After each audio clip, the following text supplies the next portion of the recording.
Hey guys, this is OddOneGaming. This is going to be another Raid Shadow Legends video.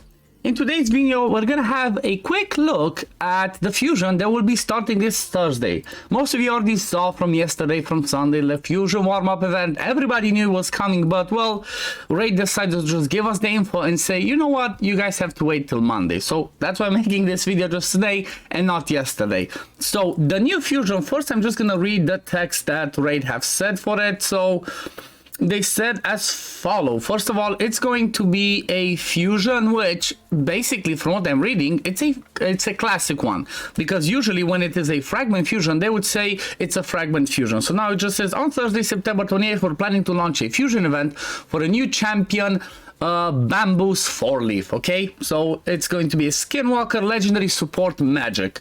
So basically this one means that we're gonna be having some epics as well, some rares, or maybe just one epic and one rare, and just we need to make all of those to combine into the legendary, kind of the same way that we had Razan. Okay, like I cannot show you now, but I guess imagine this, you know, these are all rares, 16 rares, 4 epics, and then combine all of that into a legendary. So we're gonna see, I guess, once it goes live on Thursday, what pots we need, what champions they're gonna be, and so on. But let's read what they say. Bambus Fourleaf is pretty helpful champion with some interesting mechanics down his sleeve. I meant to say sleeve. That's what they said, or did I?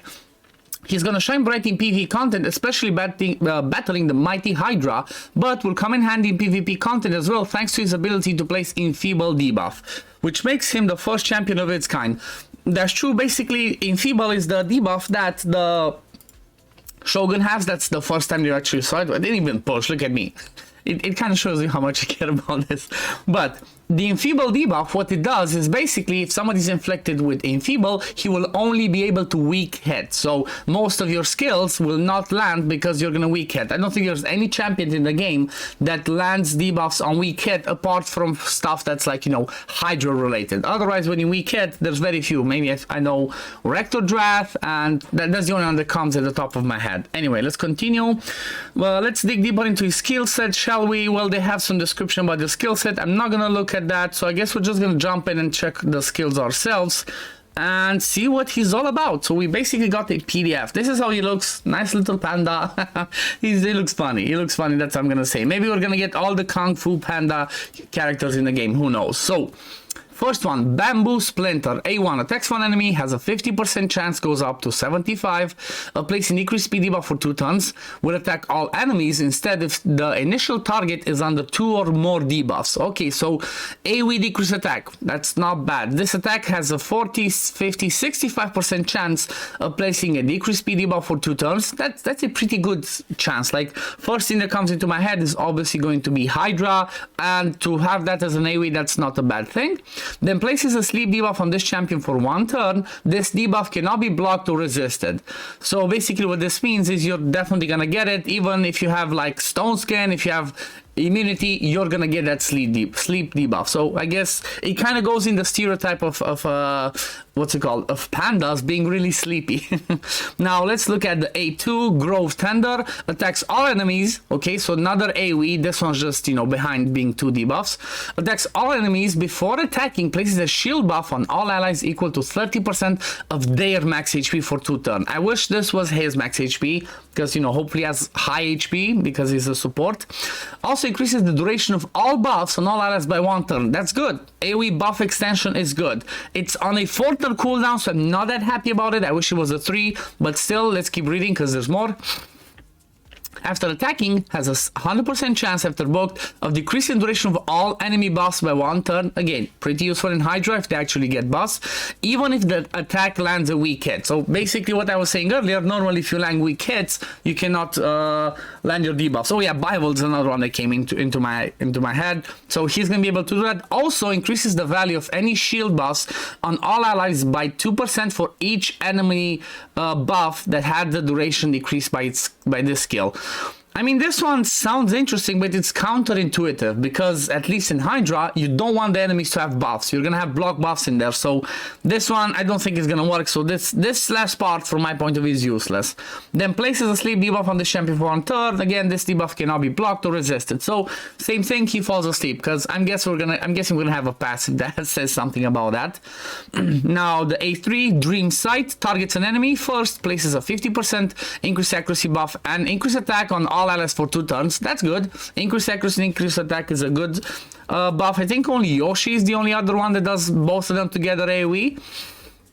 Then has a 100% chance of placing an enfeeble debuff on the target enemy for 2 turns. The enfeeble debuff cannot be placed on bosses.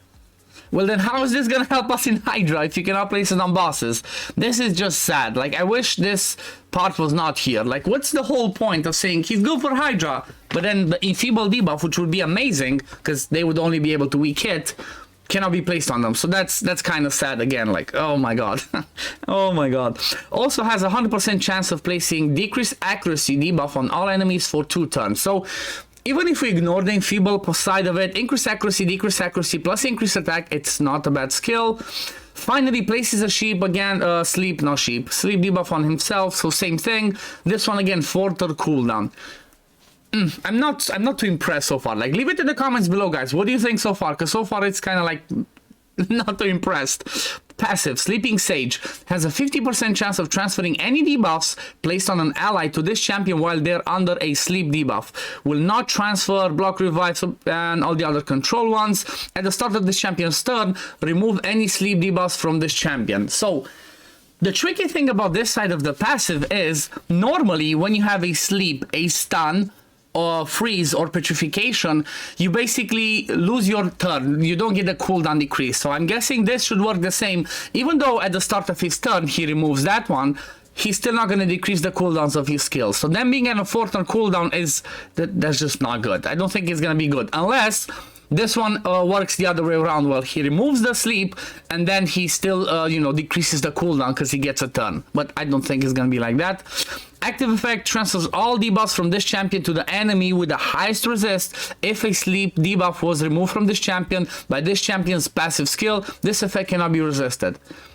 Okay, that's interesting. So it gets a turn and transfers all the debuffs to someone. This is just so quirky. And then aura increases all ally HP in all battles by 25%.